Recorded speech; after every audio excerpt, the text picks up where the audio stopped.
Al día con la salud.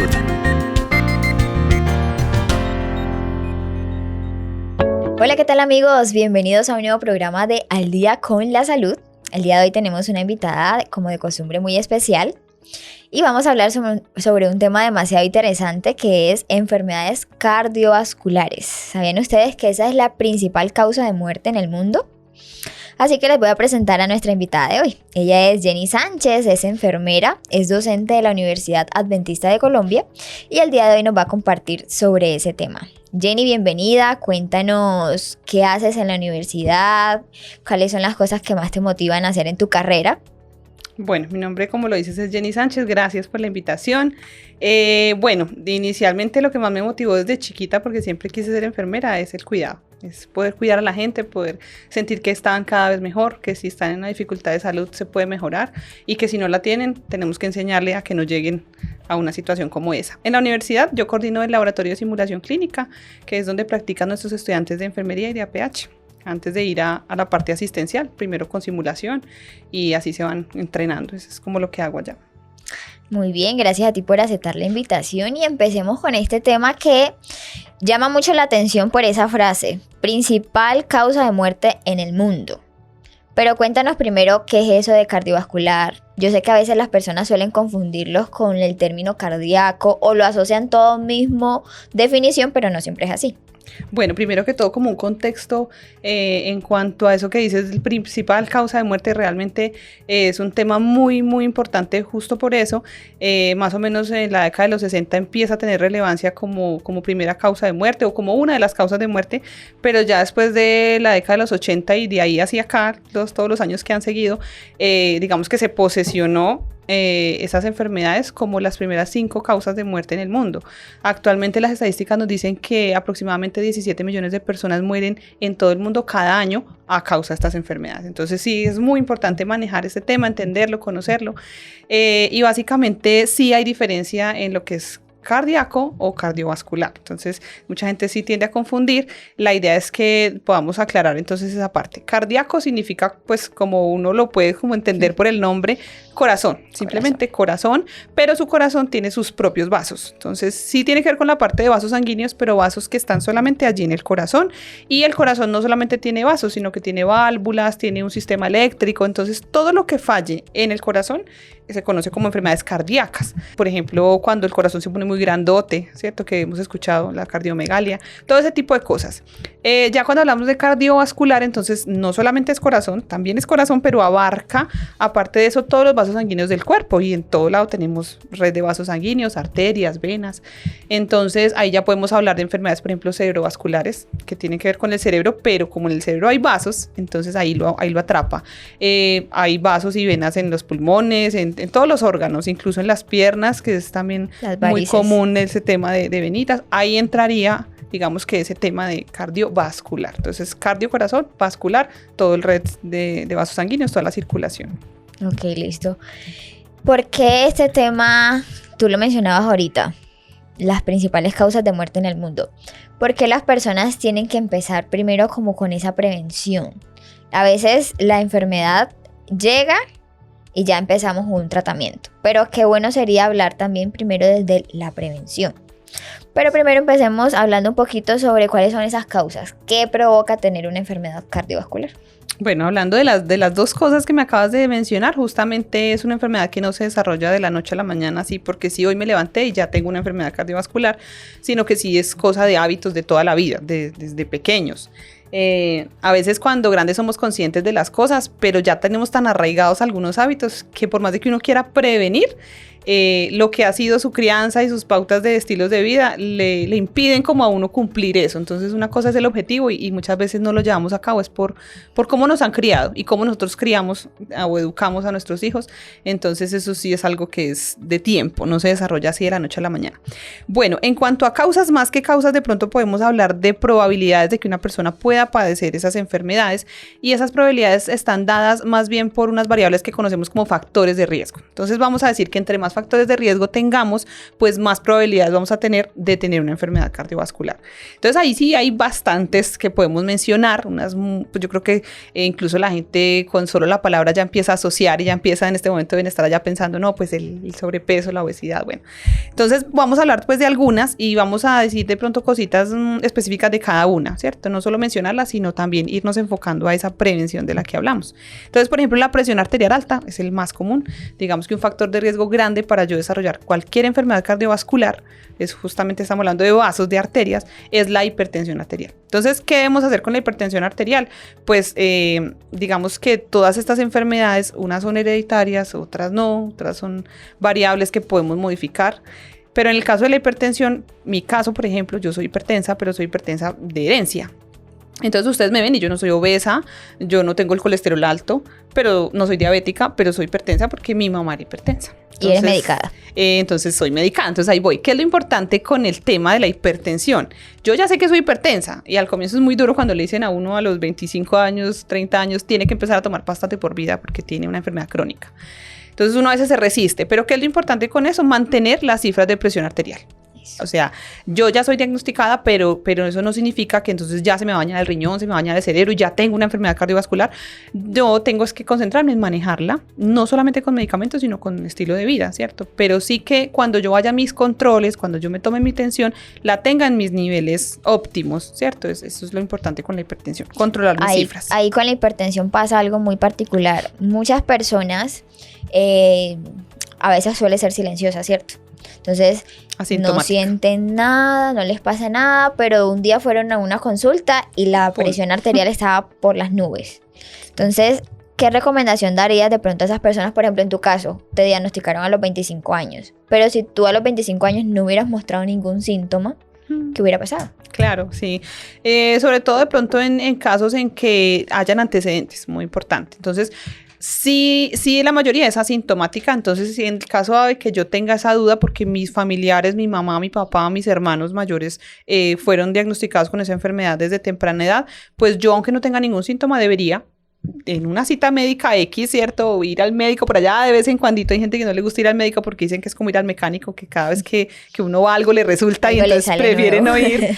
Pero sí es bueno que tuviéramos siquiera una cita anual de control y en esas citas pues lo primero que hacen en una valoración general es toma de presión. O sea que no debería cogernos tan de sorpresa si fuéramos juiciosos con nuestra salud. Eso es un aspecto fundamental porque yo conozco gente que yo digo, bueno, yo saco una cita y me dicen, ay, ¿por qué vas a sacar cita si no estás enferma? Sí. Y yo digo, tenemos que empezar a acostumbrarnos a que nuestro sistema de salud también tenga la prevención. Hoy en día están sacando muchos programas de promoción y prevención y debemos hacer uso de esos servicios. Entonces, mínimamente una vez al año debemos ir al médico. Y a veces hay médicos, tristemente, que dicen, ay, pero si usted está bien, ¿para qué vino? Pues para que me revise. Sí, porque y el odontólogo pasa igual. Uno va al odontólogo cuando le duele una muela. Exactamente. No debería ser así. Entonces, sí es bueno acostumbrarnos a eso y sí lo están haciendo ya en las últimas citas médicas que he ido por alguna cosa. Me revisan todo el resto que yo no estoy preguntando igual. Y no quiere tal cosa, y no quiere tal, y le mando, y uno, bueno, pero sí es por eso, es justamente para prevenir y no luego tener que estar tratando todo. Exactamente. Bueno, otro que podríamos hablar así en general sería el colesterol, ¿cierto? El más común. Colesterol alto también muy engañoso porque hay gente muy delgada que uno jamás pensaría y tienen colesterol alto, pero pues obviamente sí existen, digamos que la influencia pues de nuestra dieta, ¿cierto? Cuidarnos mucho nuestra dieta. Nosotros tenemos en nuestro sistema dos tipos de colesterol, no sé si han escuchado uno que le llaman el bueno, el malo. El LDL y el HDL. De baja densidad, de alta densidad. Entonces la idea es que ese de alta es como ese que va barriendo la escobita, ¿cierto? Pero el de baja es ese que se va quedando allá abajo y se va pegando. Entonces tenemos que enfocarnos en nuestra dieta, en lo que consumimos, tratar de que ese alto, ese bueno esté en niveles óptimos y que el bajo no vaya a estar, o el malo no vaya a estar tan alto. Ahí yo hago mi aporte pues, nutricional. Excelente, sí. Lo que mencionabas es muy cierto. Hay personas que están delgadas y están súper bien, pero y comen grasa. Internamente esas venas y esas arterias están llenas de grasa. Sí. Entonces, eso es aún más riesgoso de una persona que puede que esté en exceso de peso, pero que no tenga colesterol alto. Exacto, se puede dar el caso. La diabetes también, pues sabemos que el azúcar pues, es muy perjudicial en exceso, daña también nuestros vasos sanguíneos, los hace más rígidos. Entonces también el tener diabetes sería un factor de riesgo para enfermedad cardiovascular. La obesidad y el sobrepeso, lo mismo, pero ¿qué tenemos que tener en cuenta ahí con ese tema? Que por lo menos la gente conozca lo que es el índice de masa corporal. ¿Cuánto yo debería estar pesando para lo que yo mido? ¿Cuál sería mi ideal? Y si me salgo de ese ideal, ¿cómo voy a trabajar para regresar y volverme? Y además que si me salí de ese ideal, ¿qué tan salido estoy? No es lo mismo decir que está en sobrepeso a decir que ya está en una obesidad. Entonces el normalito, así para que tengan el dato, es de 18.5, sería como lo mínimo, a 24.9 más o menos, ¿cierto? No llegar al 30. Existen en internet, ahora que hay tanta tecnología, pues porque podríamos enseñarles la fórmula, pero muy fácil, pueden entrar a cualquier página de internet y poner calculadora de IMC, ponen su talla, ponen su peso y ahí le va a salir usted cómo está, si está en sobrepeso, en obesidad, cómo está. Entonces, en cuanto a eso, pues que seamos juiciosos en controlar nuestro peso, mantenernos en ese rango ideal. A veces pensamos que solo por estética, no, realmente es por salud. Y algo fundamental ahí es la grasa abdominal. Nosotros como nutricionistas tomamos una medida que es la circunferencia abdominal. ¿Qué pasa? Que cuando esa circunferencia abdominal está elevada o está por encima de los parámetros normales, se presenta un riesgo cardiovascular. Entonces, lo que a veces uno denomina obesidad tipo manzana o tipo pera, antes se llamaba así. Entonces, la obesidad tipo manzana es cuando el aporte de grasa está acumulado en la parte visceral. ¿Qué significa eso? Que hay un riesgo cardiovascular porque ahí están los principales órganos que afectan también toda la parte del sistema cardiovascular. Muy bien. La otra sería el tabaquismo. La mayoría de gente piensa que pues que fumar simplemente no da cáncer de pulmón. Sí, es que esto, pero pues que tiene que ser excesivo para que lleguen allá, ¿no? La mayoría de personas no lo asocian con la enfermedad cardiovascular, pero sí está totalmente asociada porque los componentes que trae el tabaco, el cigarrillo, pues también van a hacer que se dañen nuestros vasos, que se pongan más rígidos, por el hecho de tener también allí, digamos que estimulación del sistema nervioso, se va a liberar adrenalina, eso también puede aumentar la frecuencia cardíaca, la presión arterial. Entonces sí afecta el tabaco la parte cardiovascular, aunque pensamos que solo es los pulmones. Y aparte de eso, también tiene pues otros componentes, el alquitrán, el monóxido de carbono, que en todos los sentidos va a afectar no solamente al pulmón, sino también todo nuestro la parte vascular y todo nuestro cuerpo. El otro sería la inactividad física, eso sí va muy ligada con el tema del sobrepeso. Tratar de que hagamos pues ejercicio regular, no solamente ir al gimnasio para sacar músculos y vernos bonitos, sino porque nuestro cuerpo y nuestro corazón necesitan eso. Cuando nosotros hacemos actividad física, digamos que lo ponemos al corazón también a trabajar un poquito más, y eso lo hace ser activo, ¿cierto? No estar ahí como haciendo lo mínimo. Entonces hacemos que ese músculo, porque también el corazón es un músculo, que ese músculo cardíaco también se ejercite, esté bien, esté saludable, y bueno, obviamente también ir perdiendo pues como ese peso.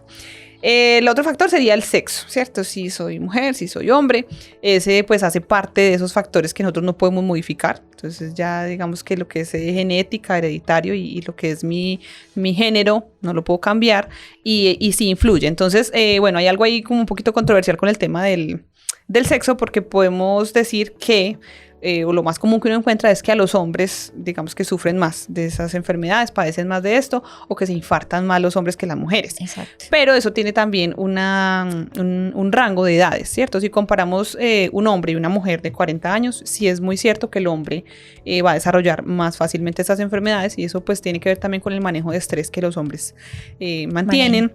La forma como lo manejan, porque nosotras también nos estresamos, pero nosotras gritamos, lloramos, pataleamos, ellos no.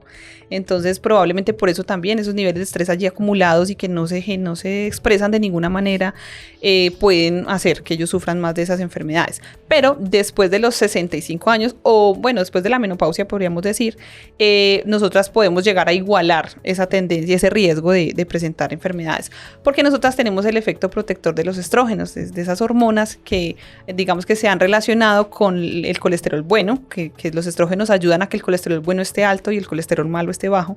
Entonces es un factor protector para nosotras, pero pasando por la menopausia ese factor protector desaparece y ya podríamos como igualarnos, o sea que si comparamos un hombre y una mujer de más de 65 años van a tener la misma probabilidad. Lo que sí pasa y lo que sí es más malo para nosotras las mujeres es que pasando esa etapa o incluso antes, cuando una mujer sufre un infarto o una enfermedad cardiovascular o tiene un problema así agudo, agudo, tiene más probabilidades de morir que el hombre. Entonces, aunque puede ser más común en el hombre, es más común que muera la mujer. Si llegan 5 hombres infartados y 5 mujeres infartadas, puede que 4 de esos hombres sobrevivan y solo 1 muera. En cambio, 4 mujeres se pueden morir de ese infarto. O sea que el riesgo es mortal. El riesgo es más mortal en la mujer que en el hombre. Porque también puede ser porque nosotras, digamos que tenemos un umbral del dolor más alto, eso sí está comprobadísimo.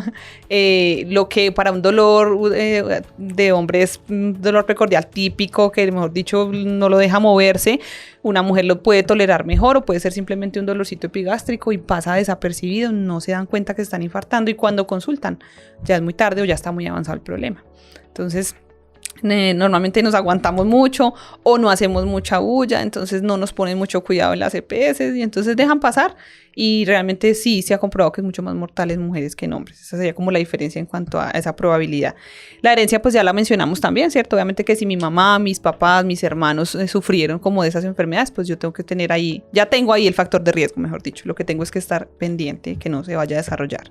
Y la edad, obviamente la edad sería pues, digamos que para todas las enfermedades yo creo que es un factor de riesgo. A medida que vamos envejeciendo, pues todo nuestro sistema va deteriorando, las arterias se ponen más rígidas, el corazón se va poniendo más cargadito, más cansadito. Entonces, por la edad también digamos que es un factor de riesgo. Podríamos hablar de que personas mayores de 65 años tienen gran riesgo de desarrollar estas enfermedades, solo por la edad. Ahí en la edad hay algo que nosotros también manejamos, los profesionales de la salud, la edad biológica. Porque una cosa es que yo tenga 25 años, pero mi cuerpo internamente, las células, nuestros órganos tienen otra edad. Y eso va relacionado con mis hábitos. Si yo duermo tarde, si yo como comidas grasosas, yo hago que mis órganos trabajen más. Cuando una persona trabaja horas extras, se puede ir, se agota, se cansa. Eso es como un electrodoméstico, como cualquier cosa, ¿cierto? Que uno le dan el manual y uno le da palo y no lo trata como lo debía tratar. La vida útil se acorta, y eso nos pasa a nosotros. Entonces, por ejemplo, ¿por qué empezó a fallar los riñones? ¿Por qué empezaron a fallar ciertos órganos? Tantas funciones que hacían, no tenían un descanso, no tenían un control. Y ahí es donde vienen las enfermedades. Entonces, eso va muy ligado a los hábitos que yo estoy teniendo para que, no, yo estoy joven. Y muchas veces pasa eso, estoy joven, pero ya hoy en día las enfermedades están empezando desde edades más tempranas. Y es por esa misma causa. Sí, a veces abusamos por lo mismo. Bueno, cuéntame algún otro factor contribuyente que tenga que ver relacionado, aparte de esos que ya mencionamos. Podría ser el estrés, muy común, es como la enfermedad de moda, ¿cierto? El estrés, y decimos, bueno, pero ¿y qué? ¿Cómo así que el estrés? Y si mis venas no están taponadas, ¿por qué me voy a infartar solamente por estrés? Sí, pasa bastante. Digamos que hay 3 causas principales o 3 maneras en las que el estrés, digamos que puede llevarnos a una enfermedad cardiovascular. La primera es que el estrés, digamos que si en este momento te van a atracar, tú sales corriendo. Entonces como que se generó el estrés, se generó adrenalina y muchos químicos allí que nos ayudan como a defendernos. Pero uno actúa ante eso y el nivel ya vuelve y se estabiliza, o el estrés, digamos que producido en ese momento, pasa y todo se regula. Pero cuando es un estrés crónico que no se está manejando, empieza a tener ese efecto en los órganos y no se libera de ninguna manera esa adrenalina, sino que queda ahí. Entonces los vasos sanguíneos se ven afectados por esa parte, la presión arterial comienza a subir, la frecuencia cardíaca comienza a subir, pero se mantiene allá arriba. Entonces una cosa es que yo hoy me estresé un momentico y pasó el susto y ya no estoy rojo, ya no estoy colorado, ya no. Pero si es un estrés que no pasa, que todo el tiempo estoy estresado, entonces todo el tiempo está el efecto ahí de esos químicos ahí en el cuerpo. Entonces eso pues hace que nuestro corazón se vea afectado. La otra sería el tema de la concentración de los factores de coagulación, hace que se aumenten, entonces tenemos más probabilidades de desarrollar coágulos. Y por último, el estrés nos puede llevar a hacer cositas que no hacemos normalmente, como comer más, entonces vamos al sobrepeso porque estoy estresado y necesito comer. O por ejemplo, estoy estresado y necesito fumar. Entonces vamos adquiriendo hábitos. Otros hábitos a causa del estrés que me van a llevar a un factor de riesgo más. Esos serían pues como los otros. El alcohol también podríamos mencionarlo, porque incluso el alcohol tiene también allí calorías dentro de sus componentes, entonces nos puede llevar también a subir de peso. Entonces yo creo que serían como esos adicionales a todos los que ya mencionamos hasta ahorita. Listo. Bueno, hagamos un repaso. Listo, ahorita hablamos de cuáles son esos factores de riesgo: la edad, el tabaquismo, el exceso de peso, diabetes, hipertensión, colesterol. Entonces, si usted de pronto va analizando, dice, yo tengo este, vamos a hacer una alerta para saber qué debemos hacer para tener una prevención ante estas enfermedades.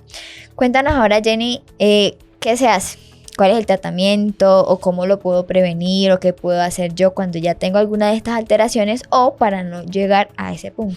Bueno, lo que tú decías ahorita es, ya conocimos los factores de riesgo y dijimos que entre más factores de riesgo, más probabilidades. Entonces, controlar el que sea que yo tengo y hablamos pues de que unos son controlables y otros no, porque decimos yo no puedo cambiar ya mi herencia, ya no puedo decir no quiero que mi mamá, la que fue mi mamá, haya sido hipertensa, sino que no lo sea, pues no tenemos esa posibilidad de hacer magia. Pero con los que sí, entonces trabajar en nuestro peso, trabajar en nuestra alimentación, en todo lo que ya pues hemos mencionado hasta ahorita. De pronto sí hay dos, digamos que principales, que sí sería muy bueno de pronto concentrarnos en esas dos porque son las más comunes. Y ahí sí dar como unas pautas específicas en los dos casos. No solamente para prevenirla, sino si yo, por ejemplo, me encuentro hoy en este momento con una persona que esa enfermedad cardiovascular le está poniendo en riesgo su vida en este momento, yo cómo puedo ayudarle, ¿cierto? ¿Cómo puedo ser un primer auxiliador en un caso en que una enfermedad cardiovascular esté poniendo en riesgo la vida de una persona? Digamos que de las cosas que más hago allá en el laboratorio también es el tema de cursos de reanimación. Entonces ese es como el fuerte de todo el tiempo. Lo que estoy haciendo son cursos de reanimación cardiopulmonar, que también, por cierto, sería un tema que nos podría tomar también toda una jornada, porque es muy bueno que la gente aprenda que sin ser médico, enfermero o algo puede así, salvar una vida. Puede salvar una vida con un caso de estos. Entonces, bueno, uno sería la cardiopatía isquémica, que ya es como el infarto, lo que conocemos como ataque cardíaco, como que ahí se infartó o le dolió el pecho. Entonces, en esa parte lo que está sucediendo ahí es que a ese corazón, a esas arterias que están llevando nutrientes a ese corazón, se ocluyó ese flujo. Yo siempre les digo a las personas, hagan de cuenta que es como una avenida y hubo un trancón, un estrellón, un accidente de tránsito y ahí colapsó el tráfico. Así le pasa a las arterias. Cuando eso comienza y a veces no solamente se tapa una vía, sino otra, entonces uno dice, bueno, el colapso por acá, me voy por aquí, también está tapado. Entonces ahí es cuando la gente dice, no, eso me dieron como 3 infartos y me pusieron yo no sé cuántos entonces, digamos que entre más hayan, más taponamientos, pues mucho más grave y más rápido puede llevar a la persona a un paro cardíaco. Entonces, bueno, hablemos de que solamente está infartado, solamente hay un taponamiento por allí, una obstrucción. Lo que podríamos hacer en ese momento por esa persona o la persona misma, es reconocer los síntomas de que eso me está pasando. Entonces, yo no sabía que tenía enfermedades cardiovasculares o no sabía que tenía mis arterias tan malitas, pero de repente hoy empecé a sentir un dolor muy fuerte en el pecho y ese dolor nunca yo en mi vida lo había sentido, es algo que es la primera vez que siento, es muy fuerte, puede que se me irradie el brazo, puede que se me irradie la mandíbula, puede que lo sienta como una gastritis, pero una gastritis diferente, muy fuerte. Digamos que hay dolores típicos y otros no tan típicos, pero toda molestia torácica, dificultad para respirar, sensación inminente como de muerte, tiene que consultar. O sea, eso no es de pensarlo, de que espere yo me aguanto, eso puede ser otra cosa, o yo estoy muy joven como para que estar infartado, eso no puede ser. Eso no me pasa a mí. Eso no me puede pasar a mí. No, hay que consultar. Si la persona está sola, pues lo ideal sería pedir un servicio de emergencias, no trasladarse sola. Si está acompañada, lo ideal es que como acompañantes no hagamos caminar a esa persona, no la hagamos hacer esfuerzos. Reposo. Entonces, camine para aquí, párese allí, venga, mejor acuéstese acá, venga, yo lo llevo allí que se tome. Nada, o sea, reposo absoluto y traslado inmediato. Ya que si no fue, que si lo descartaron, no importa. Ya perdieron el tiempo un ratico, le hicieron un electro, unos exámenes y lo mandaron para la casa porque todo está bien. Pero es mejor ir y no de pronto pensar que no es. Pueden haber recomendaciones generales, digamos, para el ámbito extrahospitalario, que podría ser el uso de la aspirina, 3 aspirinitas sublinguales, pero es muy bueno que eso esté guiado por un profesional, ¿cierto? Porque digamos que puede ser alérgico o está contraindicado en casos de que tengamos algún sangrado digestivo reciente. Sería una contraindicación total. Entonces yo digo que pues la recomendación sería llame a emergencias, ¿sí? Exactamente. O trasládelo lo más pronto posible. El otro caso, pues sería más común, sería el de las enfermedades cerebrovasculares. Hacen parte de las cardiovasculares y es el mismo problema que acabamos de hablar, pero ya no en los vasitos del corazón, sino en los vasitos del cerebro. Entonces, ahí sí se divide como en dos casos. Uno sería cuando es por un coágulo, la obstrucción del flujo de sangre es por un coágulo, o también puede haber obstrucción del flujo por una hemorragia. Y la que acabamos de hablar también, que es el infarto, las enfermedades ya del corazón, digamos que el punto crucial en las dos es el tiempo de reacción. O sea, reconózcalo rápido y corra. lleve la persona rápido, porque usted en la calle no le va a ayudar en nada, o sea, ahí no juega, ahí no sirve echémosle vientico, ahí no sirve mole un vasito de agua, ahí hay que correr, ¿sí? ¿Cómo yo identifico entonces que una persona puede estar sufriendo una ACV? Los síntomas en este caso de un problema cerebral serían 3 básicamente. Hay una mnemotecnia que sería la palabra FAST en inglés, F-A-S-T. Esa mnemotecnia la encuentran en cualquier lado, es muy común y ha ayudado mucho a la gente a saber identificar. Yo a veces me quedo aterrada porque la gente conoce mucho sobre eso. Entonces uno les habla, antes decían que trombosis, que no sé qué, la gente ya conoce la palabra ACV o ICV, ya saben qué es eso y ya saben que tienen que evaluarle a la gente. Sí, el FAST. Y existen otras mnemotecnias. Esa es la que más me gusta. La F sería face. Entonces, ¿qué vamos a mirar en la cara? Que el paciente no tenga asimetría facial. Que usted le diga sonría, y no sonría así, sino que sonría normal. Que usted le diga levante las cejas y no se quede una levantada y la otra agachada. Entonces, asimetría entre las dos partes de la cara, lo primero. F de face. A de arm. Entonces usted le dice a la persona, brazos, ¿cierto? Levante los brazos, cierre los ojos y levante los brazos. Y la persona va a dejar caer alguno de sus brazos porque pierde la fuerza en las extremidades. La S de speech, entonces hable, diga una frasecita pequeñita, cualquiera, un refrán o lo que quiera decir, y la persona no va a poder articular de forma correcta las palabras, va a hablar como enredado. La gente puede manifestar en face, también se me olvidó en face, la visión borrosa, pero es por la misma asimetría, se cae un poquito el párpado y pueden también manifestar visión borrosa. Y la última es la T de tiempo, fast, entonces corra, tiempo, sea rápido, esa sería. Entonces ves una persona que de pronto no sostiene su brazo, que de pronto está viendo borroso, que se le enreda la lengua para hablar, que está como torcido. Normalmente eso ocurre siempre a la mitad del cuerpo y es provocado por una isquemia. Es provocado por una isquemia. Dependiendo de donde esté alojada la isquemia, va a producir los síntomas. Exacto. Y obviamente saber que si eso no se controla a tiempo, pues nuestra torre de control es el cerebro. O sea que si yo no, y las células cerebrales, si no les llega flujo, no les llega oxígeno, no les llega nutrientes, se muere. Y esas secuelas pueden ser permanentes. Entonces podemos llegar a tener secuelas, digamos que de por vida y que no se puedan devolver, aunque hay muchas rehabilitaciones que han funcionado en muchos casos, pero hay casos que entre más demora, más probabilidades de que no se pueda revertir el efecto que ya se causó ahí. Ya se murió. Y ya obviamente que si no se atiende en el tiempo que es, pues ya va a empezar a afectar el bulbo, ya va a empezar a afectar las funciones esenciales, ya no va a respirar, ya no va a tener frecuencia cardíaca, o sea, porque si aquí las no funciones hay vitales. Todo. Entonces, con las dos sería como con las que más deberíamos correr y sería como esas cositas las que tenemos que primero saber identificar y luego trasladar lo más pronto posible. Eso serían como las dos más comunes y como las cosas que la gente podría aprender así como de utilidad y de práctico para intervenir en esos casos. Qué bien, creo que este es un tema demasiado importante porque son enfermedades que pueden llevar a la muerte en un segundo, en un minuto, y qué bueno saber qué debemos hacer en caso de tal nosotros seamos los que estamos pasando por esa situación o la persona cercana, un vecino, alguien en la calle, y podamos tener el conocimiento previo para poder atender. Muchas gracias, Jenny, por acompañarnos. Espero que también estés con nosotros en alguna otra ocasión para compartir tu conocimiento, y a los oyentes y a los que nos ven les podemos decir que cuiden su salud, que vayan al médico y que estén muy pendientes de los hábitos que tienen para prevenir estas enfermedades cardiovasculares. Excelente, sí, o sea, definitivamente nunca es muy tarde ni muy temprano. No podemos decir, es que yo soy tan joven, a mí eso no, esas enfermedades cardiovasculares le dan a los viejitos. Sí. Pero tampoco decir, yo ya tengo 60 años, ya nada que hacer, mis arterias están, yo ya nada que hacer, yo ya me morí, ya estoy viejo. No, o sea, nunca es tarde, nunca es temprano, siempre tenemos que preocuparnos por mantener nuestra salud cardiovascular y nuestra salud en general. Así es. Gracias por acompañarnos en este programa de Al Día con la Salud. Al Día con la Salud.